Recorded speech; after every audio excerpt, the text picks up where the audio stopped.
تم اقرار کرتے ہو کہ اللہ تعالیٰ اور ہر چیز کا مالک ہے. اس کے کیا معنی؟ اس کے معنی یہ ہیں کہ تمہاری جان تمہاری اپنی نہیں، خدا کی ملک ہے.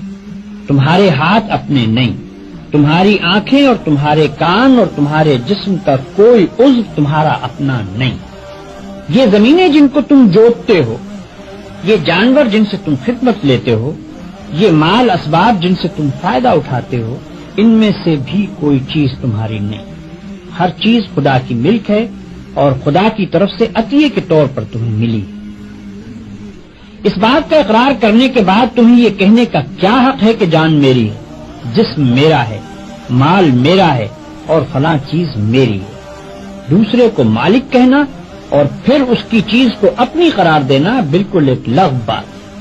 اگر در حقیقت یہ بات سچے دل سے مانتے ہو کہ ان سب چیزوں کا مالک خدا ہی ہے تو اس سے دو باتیں خود بخود تم پر لازم ہو جاتی ہیں.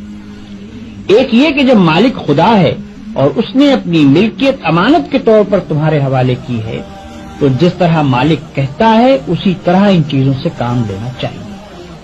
اس کی مرضی کے خلاف ان سے کام لیتے ہو تو دھوکہ بازی کرتے ہو. تم اپنے ان ہاتھوں اور پاؤں کو بھی اس کی پسند کے خلاف ہلانے کا حق نہیں رکھتے. تم ان آنکھوں سے بھی اس کی مرضی کے خلاف دیکھنے کا کام نہیں لے سکتے. تم کو اس پیٹ میں بھی کوئی ایسی چیز ڈالنے کا حق نہیں ہے جو اس کی مرضی کے خلاف ہو. تمہیں ان زمینوں اور ان جائیدادوں پر بھی مالک کے منشا کے خلاف کوئی حق حاصل نہیں ہے. تمہاری بیویاں جن کو تم اپنی کہتے ہو اور تمہاری اولاد جن کو تم اپنی کہتے ہو، یہ بھی صرف اس لیے تمہاری ہیں کہ تمہارے مالک کی دی ہوئی. لہذا تم کو ان سے بھی اپنی خواہش کے مطابق نہیں بلکہ مالک کے حکم کے مطابق ہی برتاؤ کرنا چاہیے. اگر اس کے خلاف کرو گے تو تمہاری حیثیت غاصب کی ہوگی.